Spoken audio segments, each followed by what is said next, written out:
السلام علیکم، امید ہے آپ تمام احباب خیریت سے ہوں گے۔ آج کی اس ویڈیو میں لے کر آیا ہوں آپ کے لیے بہت ہی دلچسپ اور معلوماتی 7 فقہی پہیلیاں۔ اگر آپ بھی ان فقہی پہیلیوں میں سے کسی بھی پہیلی کا جواب جانتے ہیں تو کمنٹ باکس میں لازمی سے بتائیے گا، وگرنہ ان پہیلیوں کے جوابات جاننے کے لیے ویڈیو کو اینڈ تک لازمی سے دیکھیے گا۔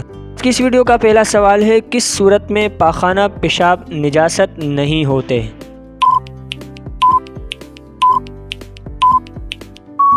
جواب ہے پیشاب پاخانہ جب تک جسم کے اندر ہوتے ہیں نجس نہیں ہوتے، جسم سے نکلنے کے بعد نجس ہوتے ہیں۔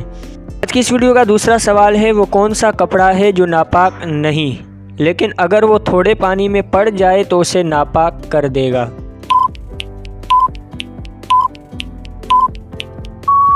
اس کا صحیح جواب ہے، جس کپڑے پر پیشاب کی باریک بندکیاں مثل سوئی کے پڑ گئیں وہ ناپاک نہیں ہے، لیکن اگر وہ تھوڑے پانی میں پڑ جائے تو اسے ناپاک کر دے گا۔ آج کی اس ویڈیو کا تیسرا سوال ہے، وہ کون سی چیز ہے جو ایک کے لیے پاک ہے اور دوسرے کے لیے ناپاک ہے؟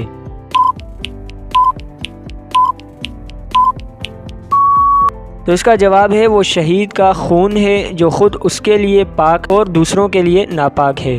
آج کی اس ویڈیو کا چوتھا سوال ہے، کتنے خون پاک ہوتے ہیں؟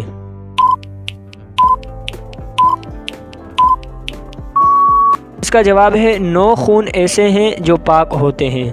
نمبر 1 شہید کا خون، نمبر 2 جگر اور تلی، نمبر 3 دل کا خون، نمبر 4 کھٹمل کا خون، نمبر 5 پسو کا خون، نمبر 6 مچھلی کا خون، نمبر 7 وہ خون جو ذبح کے بعد رگوں میں رہ گیا، نمبر 8 وہ خون جو انسان کے بدن سے بہا نہیں، اور نمبر 9 ہے وہ خون جو ذبح کے وقت گوشت میں رہ گیا۔ تو یہ تمام کے تمام خون پاک ہوتے ہیں۔ آج کی اس ویڈیو کا 5واں سوال ہے، درخت کے پانی سے وضو کرنا جائز ہے، اس کی کیا صورت ہے؟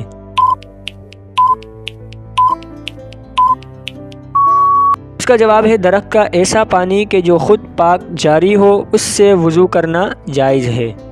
آج کی اس ویڈیو کا 6واں سوال ہے، عورت کے آگے کے مقام سے ہوا کے علاوہ کون سی چیز نکلی کہ اس سے بھی وضو نہیں ٹوٹتا؟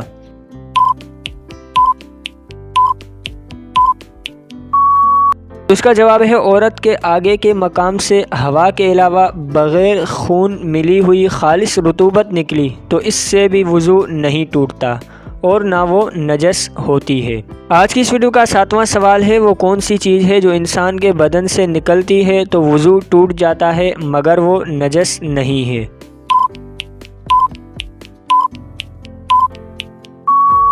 تو اس کا جواب ہے ریاح، انسان کے بدن سے نکلتی ہے تو وضو ٹوٹ جاتا ہے مگر وہ نجس نہیں ہے۔ امید ہے آج کی یہ معلوماتی ویڈیو آپ کو پسند آئی ہوگی۔ اگر یہ پسند آئی ہے تو لائک کریں، شیئر کریں۔ اگر آپ اس چینل پر نیو ہو تو چینل کو لازمی سے سبسکرائب کیجیے۔